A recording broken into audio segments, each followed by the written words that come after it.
çıtır çıtır ses veriyor. Bunu böyle alıp bu şekilde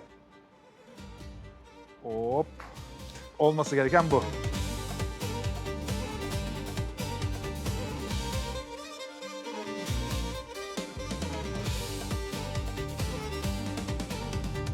Mütevazi olmaya gerek yok. Rizeliler kavurma işini çok iyi yapıyorlar. Hamsi çilitasına geçiyoruz. İlk defa yiyeceğim açıkçası. Abi şiir gibi et. Akıyor valla. 9 farklı peynirin karışımı var burada. Hiç beklemediğim bir lezzet biliyor musunuz? Akçabat'ta farklı köftecilerde de yedim. Kimse bu tadı tutturamıyor açık ve net söyleyeyim. Hamurda 3 farklı unu karıştırıyorlar. İçinde 30 senedir devam eden bir mayaları var. Mısırı kuruttum mi?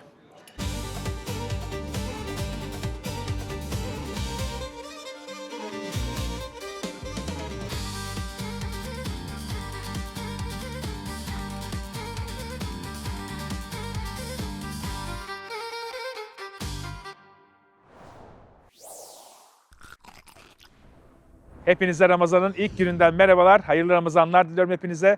Umarım arkadaşlarınızla, sevdiklerinizle beraber çok güzel Ramazan sofraları kurarsınız. Biz de Ramazan öncesinde çekiyoruz tüm videolarımızı. Bu videoyla beraber başlamış olacak. Şubat'ın başlarındayız şu anda. Çok soğuk bir havadayız. Ama içimizi ısıtacak lezzetlerle karşınızdayım diye düşünüyorum. Bugün Karadeniz lokantalarını bir araya topluyoruz. Sadece İstanbul'daki Karadeniz lezzetlerini yapıyoruz. Anadolu yakasındayız. Bu videonun devamlılığında bir de Avrupa yakası yapacağım. Hiç merak etmeyin efendim. O yüzden tavsiyelerinizi yorum olarak aşağı bekliyorum. Videoda göremeyeceğiniz 1-2 tane restoran olabilir. Özellikle banko yazılması gereken restoranlar bunlar. Daha önceden gittiğimizi söylemem gerekiyor. Ben sürekli gittiğim mesela Kaçkar Lokantası var Bostancı'da. Ben orayı çok seviyorum ama daha önceden yer verdik.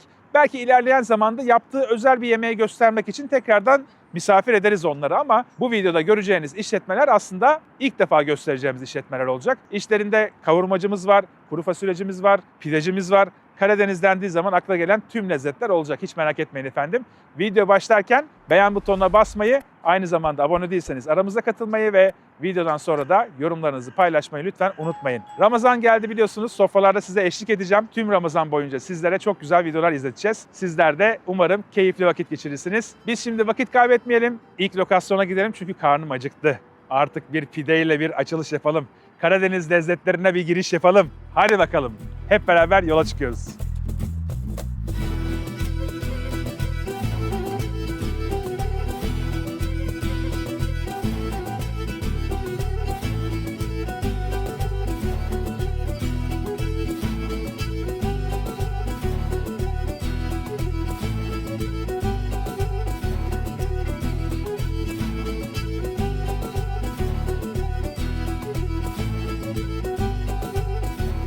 Günün ilk durağında çok güzel bir kahvaltı yapmaya geldik. Kahvaltı dediğime bakmayın, pideyle kahvaltı yapıyorum ama burada normalde serpme kahvaltı da var, çorbayla kahvaltı da var. Ne istiyorsanız yapabilirsiniz. Sürmene Pide ve Restorana geldik. Maltepe Belediye Binası'nın tam karşısında yer alıyor yerleri. Önümde gördüğünüz gibi sürmene peynirlisi var. Bol tereyağlı ve bol peynirli. Normalde bu kadar büyük bir pide aslında hayal etmiyordum ama fırından çıktıktan sonra gerçekten beni çok mutlu etti. Kokusu şu an buram buram geliyor. Keşke sizlere de yansıtabilsem bu kokuyu. Evet, ben burayla ilgili daha fazla detay vereceğim ama öncesinde bu pideyi yemeye başlamak istiyorum çünkü soğutmak istemiyorum. Tabii ki elle yiyeceğim.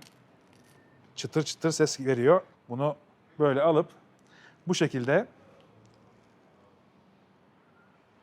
hop, evet, olması gereken bu. Bunun güzelliği burada.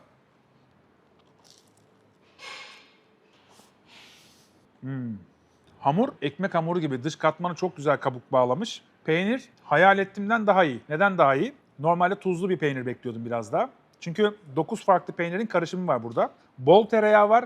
Bu kadar tereyağı ve bu kadar peynirle biraz daha tuzlu bir tat bekliyordum. Nötr ve muazzam bir tadı var. Yani yağlı ve çok tuzlu değil. O yüzden bunu böyle bitirirken hiç rahatsız etmeyecek şekilde. Gerçekten keyif alarak bitirebileceğin tarzda bir pide olmuş.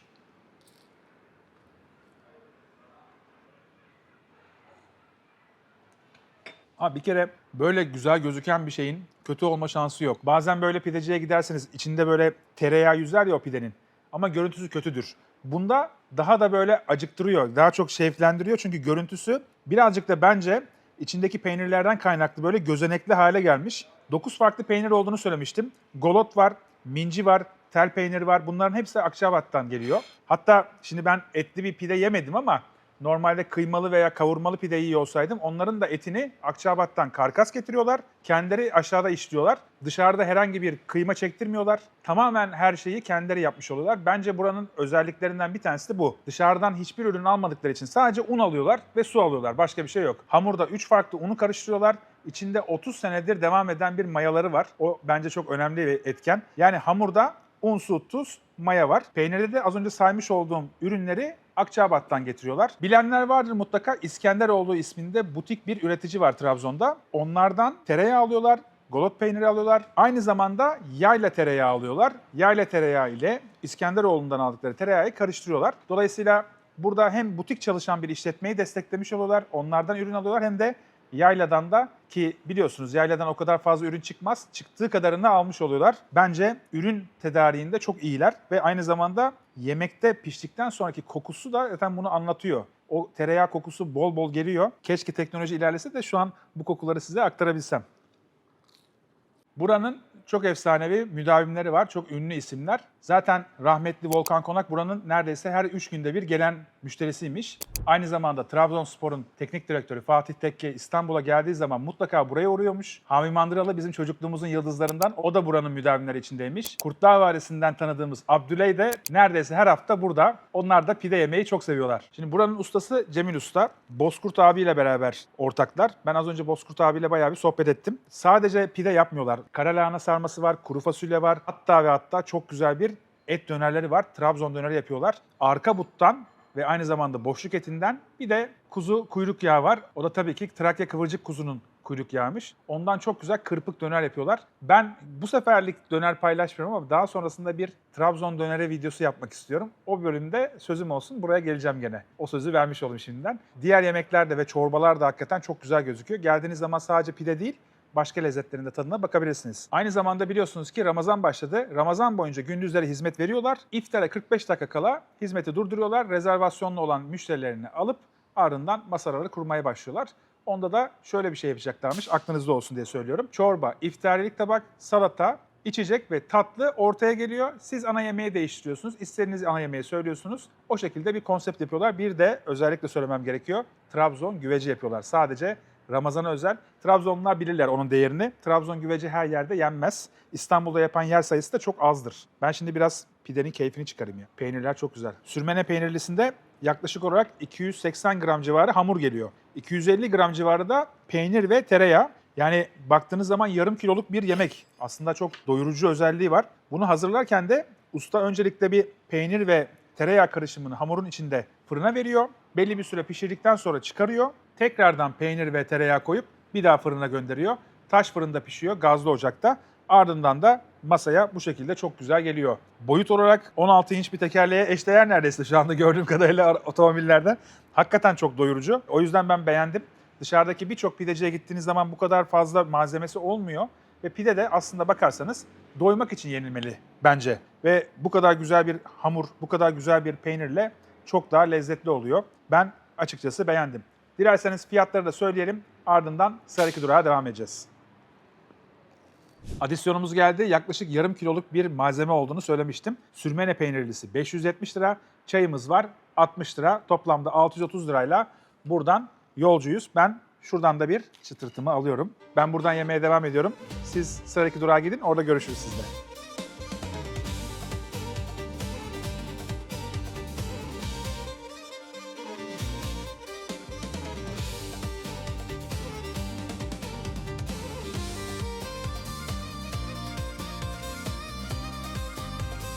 Karadeniz lokantaları dendiği zaman İstanbul'da beni en çok heyecanlandıran yerlerden bir tanesindeyiz. Cemil Usta'dayız. Burası gerçekten bu bölgede olanların ve hatta Karadenizlilerin özellikle geldiği, yemek yediği yerlerden biri. Çünkü hem malzemeler çok özenli hem de insanların birçoğu mesela babasıyla, dedesiyle hep beraber köfte yemeye başladığı yerlerden bir tanesi Cemil Usta. 1969'da başlıyor hikaye Akçaabat'ta. Oradan İstanbul'a, Bursa'ya farklı şubeler açmışlar. Ama şu anda İstanbul'daki en büyük yerler. Yani burası ana merkez yerleri. Gerçekten çok büyük bir yer. Çok fazla çalışanları var. Mutfakları çok büyük ve bu kadar büyük mutfağa rağmen çok temiz bir mutfakları var. Birazdan anlatacağım detayları ama soğumasını istemediğim önümde lezzetler var. Çok azıcık bahsedeyim. Burada bir kuymağım var. Bu kuymak gerçekten hani Karadeniz mutfağı olduğu zaman mutlaka önümüzde olması gerekiyor. Turşu kavurmamız var. Sarımsaklı ve soğanlı güzel kavrulmuş. Masada herhangi bir sipariş verdiğinizde, diyelim ki köfte sipariş verdiniz. Önünüze 2 tane bu şekilde herkese bırakılıyor. Akçaabat köftemiz var. Buranın imza ürünü, yani ana yemeniz gereken şeylerden bir tanesi bu. Diğeri de lavaşın altındaki antrikot. Bu antrikot tabii yaprak antrikot. Küçük ince dilimlerle kesiliyor. Güzelliği şu: köfte, antrikot ve diğer ürünler hep birbirinden farklı tezgahlarda pişiyor. Farklı ızgaralarda pişiyor. Hiçbiri aynı ızgarada pişmiyor. Bu kadar temiz ve gerçekten özenliler. Mısır unu ekmeğimiz var. Bu da gerçekten masada olmazsa olmaz. Karadeniz mutfağı dendiği zaman her zaman masada olması lazım. Aynı zamanda çok güzel bir ekmek yaptırıyorlar. Bunlar da böyle masada herkese sunulmuş oluyor. Bir de ayranım var burada. Ben şimdi hangisinden başlayacağımı tabii ki biliyorum. Önce bir köfteden başlayalım şöyle. Çatalla ayırıyorum bunu. Gördüğünüz gibi çok güzel bir köftemiz var. Ben direkt ağzıma atıyorum.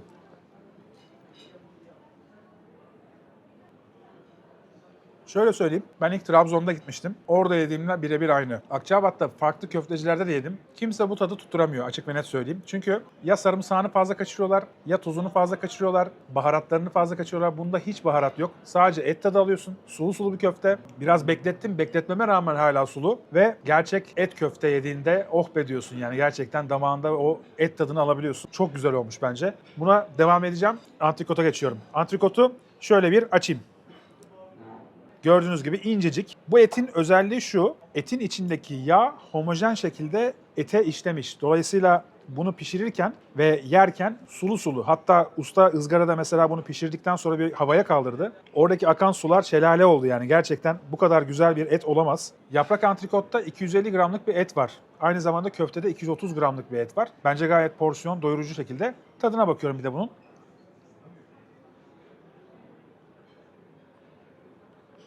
Abi şiir gibi et. Akıyor valla. Boğazdan öyle bir gidiyor ki. Güzelliği şu: bu eti donduruyorlar, ince dilim kesiyorlar. Hep aynı kalınlıkta. Dolayısıyla birbirinden farklı et çıkmıyor. Hepsi aynı kalınlıkta oluyor. Kesilen etler ardından direkt ızgaraya giriyor. Herhangi bir marinasyon yok. Dolayısıyla etin tadını doğrudan alıyorsunuz. Porsiyon doyurucu, et de yağlı olduğu için kendi yağıyla pişiyor ve gerçekten damakta çok güzel bir tat bırakıyor. Biraz fazla oldu bu ya.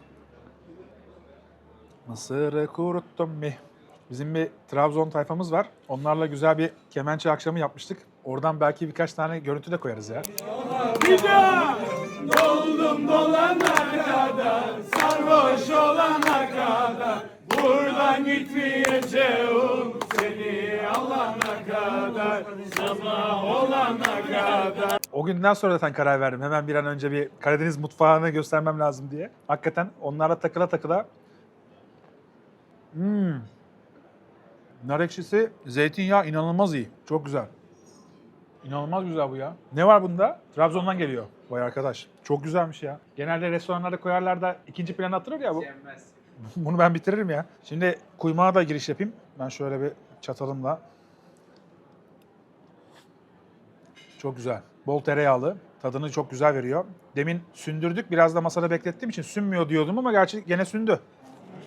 Biz şimdi bence köftenin detaylarına geçelim. Şimdi köfte olduğu gibi Akçaabat'ta hazırlanıyor. Kendi et tesisleri var Akçaabat. Orada hazırlayıp haftalık olarak İstanbul'a ve Bursa'ya dağıtım yapıyorlar. Dolayısıyla burada herhangi bir et ürünü hazırlanmıyor. Köftenin içinde gerdan, döş ve but eti var. %8 kadar ekmek var, sarımsak var ve tuz var. Başka hiçbir şey yok. Baharat hiç yok. Normalde Akçaabat köftesinde baharat olmaz zaten. Sadece etin tadı alınır. Dolayısıyla et tadı aldığın için de çok lezzetli olur. Ama bunun yağlılık oranını etin durumuna göre ayarlıyorlarmış. Mesela boşluk eti yağlı oluyor, kendi yağı oluyor. Gerdan ve but etini koyduklarında yağlılık oranını döşü birazcık daha fazla koyabiliyorlar. Tam ayarını tutturuyorlar. Dolayısıyla standart bir ayar yok. Her seferinde aynı şeyi çıkartmak için insan kontrolünde çok yakından ilgileniyorlar. Bence çok güzel bir köfte. Bir daha tadına bakacağım. Bunu böyle bıçakla değil çatalla kesmek gerekiyor her seferinde. Söyleyeyim size yani bunun usulü bu.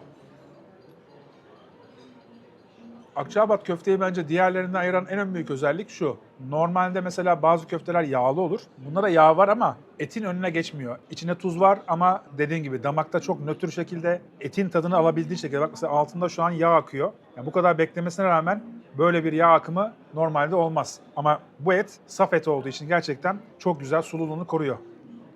Çok güzel. Turşu kavurmasına da bir giriş yapalım. Sarımsaklı kısmından alayım mı almayayım mı Muhammed? Sen söyle. Sarımsak şifadır abi. Sarımsak şifadır. Ondan da böyle almış olalım. Bu arada Cemil Usta Ramazan ayında gündüzleri kapalı. Sadece iftar saatinde açıklar. Dolayısıyla gelmeden rezervasyon yapmanız gerekiyor. Evet, çok büyük bir alan ama rezervasyon alıyorlar. O yüzden o kişi sayısını sınırladıkları için de mutlaka gelmeden önce bir menü tercihlerine bakın. Çünkü 4-5 farklı menü tercihleri var. İsterseniz köfte menü var, isterseniz et menü var. Yani ilk durakta belirttiğim gibi başlangıçlar, çorbalar, her şey aynı kalıyor. Ana yemekler değişiyor. Dolayısıyla gelmeden önce o tercihlerinizi de söyleyebiliyorsunuz. Ramazan ayında da gelip buraya iftarınızı yapabilirsiniz. Ramazandan sonra ise gün boyunca özellikle kahvaltısıyla meşhur. Onu da söylemek lazım. Hatta menü var. Şöyle bir menüden birkaç tane ürün söyleyeyim size. Serpme kahvaltısı var mesela. Mutlaka yemeniz gereken, tatmanız gereken. Minzili yumurta var mesela. O minzili, minci peyniri derler. O minci peynirinden yapılan bir yumurta da çok güzeldir. Balık çorbası var. Günün farklı balıkları oluyor.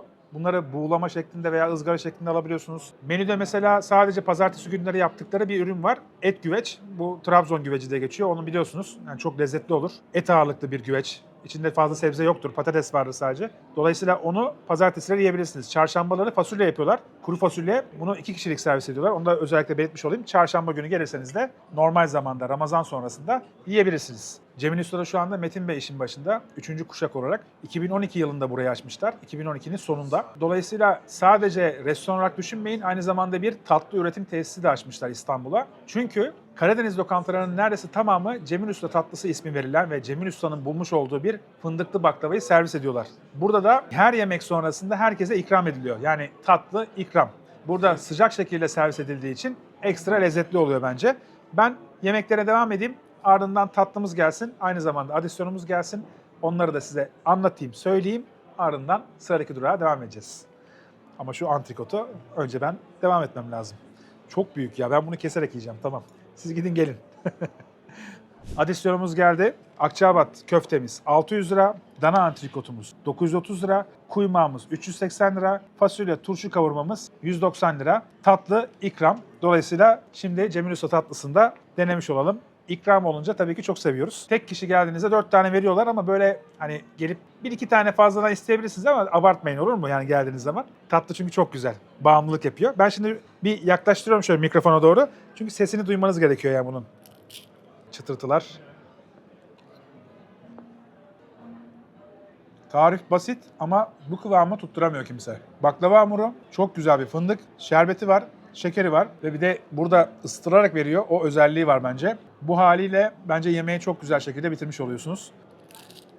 Baksana abi. Buranın güzelliği aslında bu. Yani yemeği yedikten sonra bir de çok güzel bir tatlı ikram ediyorlar. Yanında çayla beraber sohbetinizi edip kalkabiliyorsunuz. Ben özellikle Karadeniz mutfağındaki yemekleri özlediğim zamanlarda buraya gelmeyi tercih edeceğim bundan sonra. Çünkü yaptıkları her şeyde gerçekten çok özenli yapıyorlar. Mutfak kusursuz çalışıyor. Çok temiz, çok düzenli şekilde yapıyorlar. Bence önemli özelliklerden bir tanesi, siz takipçilerim özellikle yazmışsınız. Gittiğiniz yerlerde park yeri var mı diye.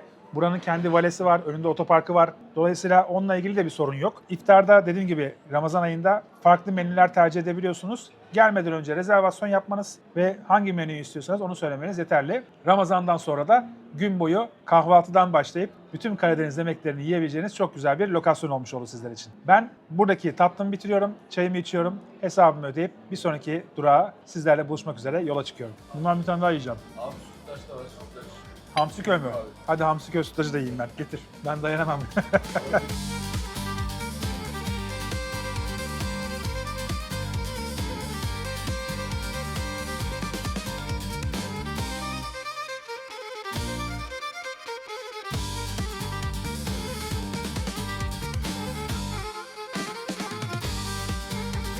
Üçüncü durağımızda taş kavurmaya geldik. Kartal'da yer alıyor burası. Pileki taşında Rize kavurması yapıyorlar. Burası 10 yıllık bir işletme. Aile işletmesi. Bir tane Kartal'da şubeleri var, bir tane de Çengelköy'de şubeleri var. Dananın arka butundan çok güzel kavurma yapıyorlar. Bunu pileki taşında pişiriyorlar. Pileki taşı ne derseniz de eski dönemlerde Rize'de özellikle mısır unu ekmeği, kavurma, balık, o tarzda yemekleri pişirdikleri bir taş. Isıyı koruyor, böylelikle sıcak tutuyor. Bu kavurmayı da pişirdikten sonra pileki taşında dinlenmeye alıyorlar. Dinlenirken aynı zamanda ılık kaldığı için de çok güzel oluyor. Burada kendi yapmış oldukları çok güzel bir ekmek var. Bunu bittikçe taze hazırlıyorlar. Ekmeği yaklaşık olarak 18 saat fermente ediyorlar. Un, su, tuz ve mayası var.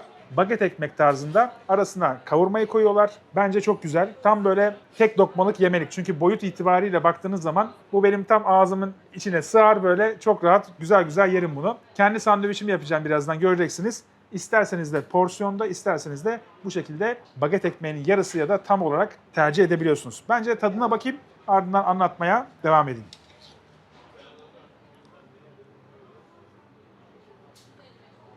Kavurmadaki et Balıkesir büyükbaş hayvanı. Arka buttan yapıyorlar. Başka bir et kullanmıyorlar. Kendi yağıyla pişiyor. Et yaklaşık olarak 2 saat civarı pişiyor. Ardından demleme bölümünü alıyorlar. Plaki taşında sıcaklığını koruyor. Biraz tuzlu ve gerçekten tam kavurma kıvamında. Yani böyle ince ince doğranmış.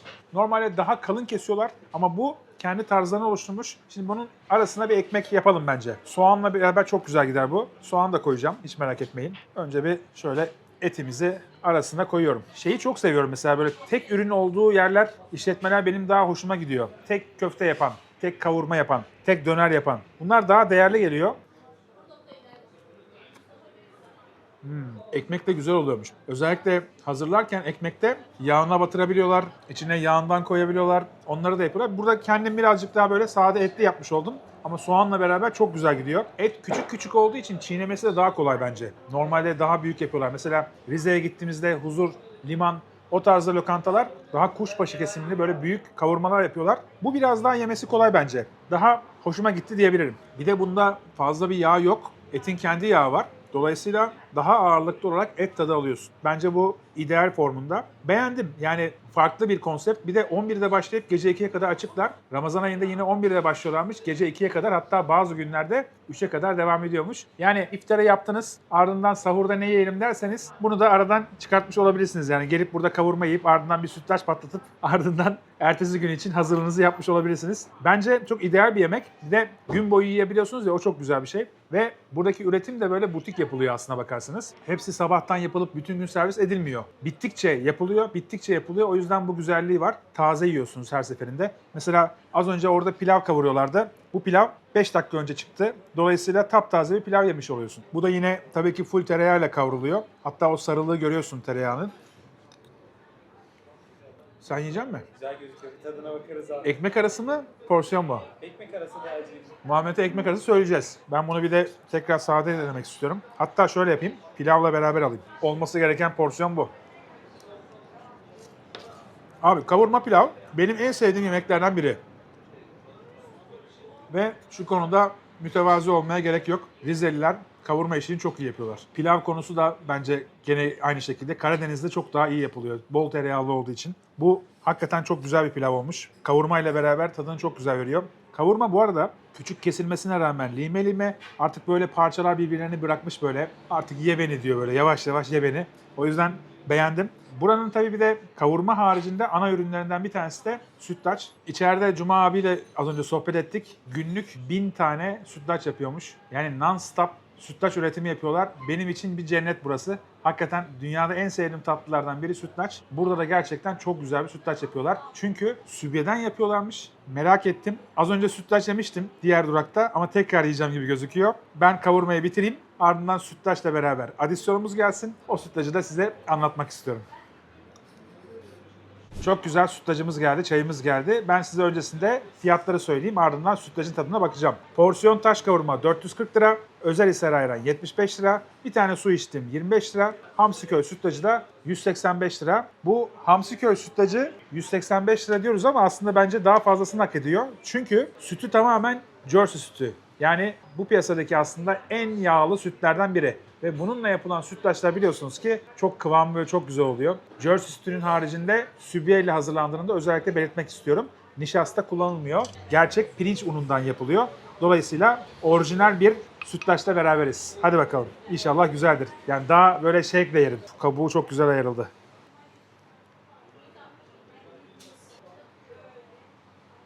İnanılmaz bir kabuğu var. Bir de tabii kıvam böyle olması lazım bence. Ben sulu kıvamı sevmiyorum. Sütlaçta pirinç taneleri güzel gelmesi lazım. Güzel soğutulması lazım. Bu bayağı soğuk. Krema gibi ya. Hakikaten. Yani şöyle göstereyim. Şöyle kenarları alıyorum izniniz olursa. Budur olay. Yani kabuk inanılmaz derecede güzel. Yani sadece şunu yemek bile bana zevk veriyor. Hakikaten Jersey sütünün kıymetini burada görüyorsun yerken. Bunun hepsini yiyebilir miyim ya? Şöyle katlarsam yerim bence.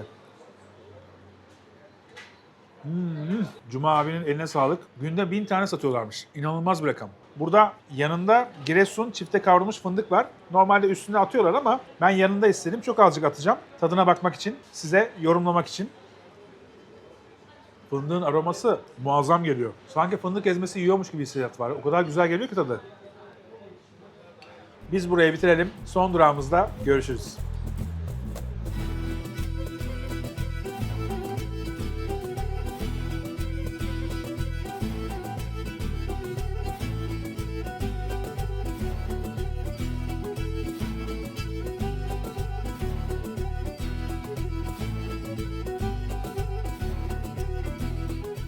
İstanbul'daki Karadeniz restoranları bölümünde son durağımızda benim favori lezzet duraklarımdan bir tanesi olan Nalia Karadeniz Mutfağı'na geldik. Buranın aslında ilk şubesi Güneşli'deydi. Yaklaşık 10 yıl öncesinde ben oraya gidiyordum. Ardından kentsel dönüşümde başka bir yere geçmişler. Bostancı tarafı, yani şu an bulunduğumuz kısım daha sonrasında açılmış 2009'da. Sonrasında Kurtköy'deki şube açılmış. İstanbul bittikten sonra da en sonunda Rize'yi açmışlar. Rize'de de gerçekten çok güzel bir restoranları var. Şimdi Karadeniz bölgesinde birçok farklı lezzet var. Hamsili Çilita da onlardan bir tanesi. İsmi Çilita ama mücver diyebiliriz aslında. Burada tereyağlı turşu kavurmamız var. Altında höşmeli var. Detaylarını anlatacağım çünkü çok detaylı tabaklardan bir tanesi.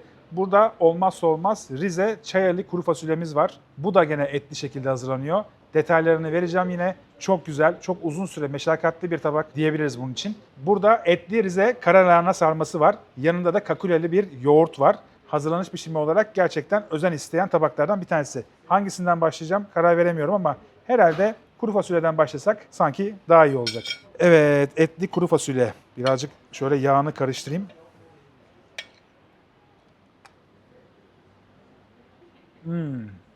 Bu hazırlanış biçimi olarak birçok kuru fasulyeden farklı. Fasulye olarak Erzurum, İspir, şeker fasulye kullanıyorlar. Bunun aslında olması gerekiyor çünkü coğrafi işaretli hali bu fasulyeyle oluyor. Bunu 12 saat akşamdan sabaha suda bekletiyorlar. Suda bekletirken şekeri ve tuzunu da veriyorlar ayrıca. 12 saat bekledikten sonra haşlamaya alınıyor.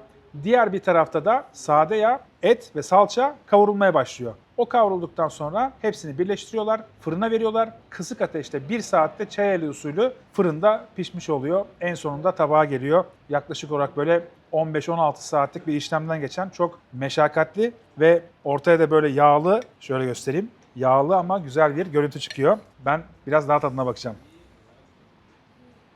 Bir kere yağı çok güzel, tuz dengesi çok iyi. Hiç tuz böyle ön plana çıkmıyor, fasulyenin önüne geçmiyor. Fasulye gerçekten böyle damakta tadını bırakıyor ama bol sade yağ tadını da alıyorsunuz. Onu özellikle söylemem gerekiyor. Ben bunu gerçekten çok beğendim. Normal şartlarda bunu bitirirdim ama şimdi bitirmeyeceğim. Karalahana sarmasına geçeceğim. Hep beraber oraya geçeceğiz.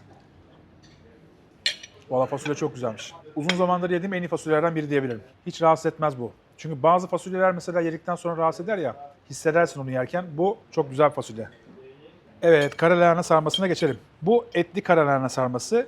İçinde dana kaburga eti var. Zırhtan geçiriliyor. Ardından pirinç ve salçayla bir araya getiriliyor. Haşlanan karalahana yapraklarının içine sarılıp ardından tencereye koyuluyor. İlikli kemik suyu ve sade yağla beraber de pişiriliyor. Yanında da kakuleli bir yoğurt var. Onunla beraber yiyeceğim şimdi. Şöyle, bu da süzme yoğurt bu arada. Çok güzel. Kaburga etinden dolayı biraz daha yağlı bir et ve içinde suyunu çok güzel bırakmış. Tabii ilikli kemik suyunun tadı, dokusu bambaşka. Zırhtan geçirildiği için et parçaları irili ufaklı, yani standart bir şey yok. Bunun güzelliği şu, her yeni sarmada farklı bir et parçası yiyorsun. Kimisine büyük parçalar, kimisine küçük parçalar gelebiliyor ama piştiği su, ilikli kemik suyu tadını muazzam, çok güzel yapmış. Şimdi hamsi çilitasına geçiyoruz. Bunu yine önüme aldım. Bu aslında bir krep mantığıyla hazırlanan bir lezzet. İlk defa yiyeceğim açıkçası ve merak ediyorum. Öncelikle bir tadına bakayım. Ardından içinde ne olduğunu da size aktaracağım. Tavada pişiyor tabii ki. Kısık ateşte ağır ağır pişiyor. Arkalı önlü pişiyor. Şöyle göstereyim. Bu böyle mücver mantığında ama gerçekten güzel. İçinde balık da var bu arada. Hamsi var. Otlar var. İlginç. Hoşuma gitti. Hatta bunu şöyle yoğurtla alayım. Bu benim hoşuma gitti. Güzel. İçeriğinde mısır unu, beyaz un, pazı, nane, dereotu, yumurta, tuz, hamsi, karabiber var. Ayçiçek yağında arkalı önlü pişiriliyor. Aslında mantık çok güzel. İçine farklı şeyler de katılabilir bence. Yani hamsiyle yapılmış ama farklı lezzetler de yaratabilir ama Karadeniz mutfağı olduğu için tabii ki hamsiyi çok fazla kullanıyorlar. Bu da çok güzeldi ama turşu kavurmasına geçiyorum. Tereyağlı turşu kavurmamız. Bunun altında bir hoşmer var. Bu İtalyanların polentası gibi hazırlanıyor. İtalyanlar genellikle bunu irmikle hazırlarlar. Burada mısır unuyla hazırlanıyor. Bir tadına bakayım önce. Bir dakika, bu çok lezzetli.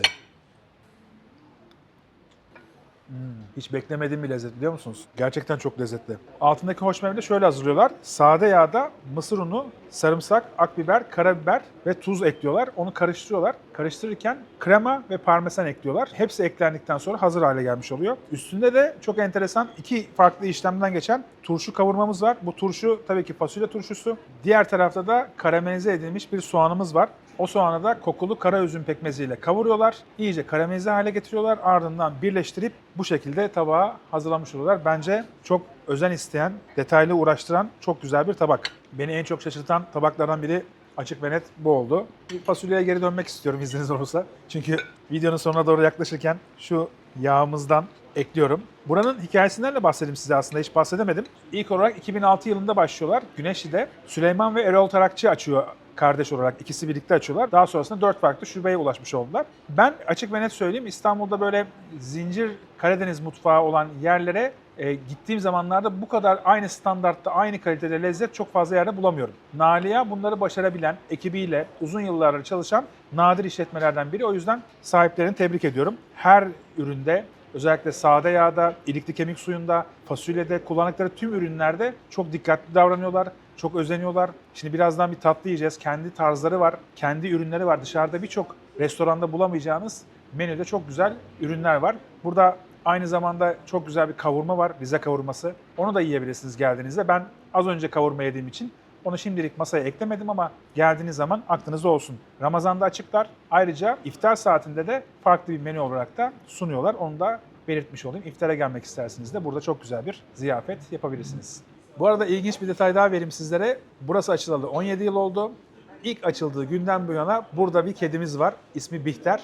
Ben az önce kendisiyle tanıştım. Sizler de geldiğinizde muhtemelen onunla tanışırsınız. Ben o zaman burada birazcık daha kuru fasulyenin tadını çıkarıyorum. Ardından hem hesabı söylüyorum hem de 2 tane tatlımız var. Onlar da masada olacak. Onları size de göstereceğim.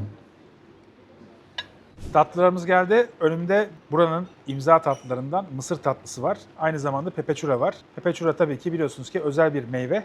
Onunla ilgili bahsedeceğim ama öncesinde fiyatları söyleyeyim dilerseniz. Kara lahana sarması 475 lira. Turşu kavurma 310 lira. Hamsi çilihtası 330 lira. Çayeli kuru fasulye 410 lira. Pepeçura tatlısı 250 lira. Nalia mısır tatlısı 250 lira. Su 60 lira. Çay da ikram. Ben şimdi ilk olarak mısır tatlısından başlayacağım. Çünkü buranın en özel, en süreci uzun süren 3 günde hazırlanan bir tatlısı bu. Bölüyorum. Zaten tabanında mısır unu olduğu için çok çabuk hemen kendini bıraktı. Farklı. Biraz böyle revaniyi andırıyor bana. Portakallı revani gibi. Ama mısır unuyla yapılmış. İlk olarak tabanında mısır ununu tereyağıyla kavurup soğutuyorlar. Soğuyunca içine yumurta, krema, portakal suyu, nişasta, kabartma tozu, şeker, süt ve karbonat ekleniyor. Ardından fırına giriyor. Fırında piştikten sonra çıkarılıyor. Normal bildiğimiz şerbet hazırlanıyor. Onda şeker, su ve limon var içinde ve tarçın var. Üst kısmında ise şeker, yoğurt, krema, vanilyayı çırpıp kıvam almasını sağlıyorlar. Ardından alttaki tabanla birleştiriyorlar. Yani üzerine dökmüş oluyorlar. Yanında yoğurt ve aynı zamanda kokulu kara üzüm pekmeziyle servis ediyorlar. Bence kokulu kara üzüm pekmezi de çok lezzetli. Özellikle şöyle aldığım zaman yoğurtla beraber çok hafif bir tatlı. Evet, içinde şeker var ama çok az bir miktarda var. O yüzden çok yenilebilecek bir tatlı bence. Direkt damakta dağılıyor. Aynı böyle portakallı revani gibi. O yüzden çok sevdim. Bir de farklı yani. Normalde hiçbir yerde görmediğimiz bir tatlı. Kendi tatlılarıymış. Başka bir yerde bulamazsınız. Çok güzel. Pepeçura'ya geçiyorum. Bu tabii ki Karadeniz mutfağının olmazsa olmazı. İçinde siyah kokulu üzüm var. Isabella cinsi kara üzüm diye geçiyor. Isabella cinsi üzümün suyunu şeker ve mısır unuyla karıştırıp bu şekilde muhallebi kıvamına getiriyorlar. Ardından üzerine de yaban mersini ekliyorlar. Bu şekilde bir tatlı oluyor. Ben izninizle buna da giriş yapıyorum. Böyle hafif Ekşim tırak çok güzel bir tatlı. Şeker oranı çok az. Hatta meyvenin şekeri var ağırlıklı. O yüzden yemeğin sonunda böyle hafif bir tatlı isterseniz çok güzel olur. Bak bunu sevdim. Ben tatlıcıyım ya. Ve Karadeniz'de maalesef ki çok iyi tatlılar var. Bugün kaç tatlı yedim ben bilmiyorum bak. Kan şekeri şu an uçuyor. Bu var, bu var. Sütlaç var. Daha önce yediğim sütlaç var.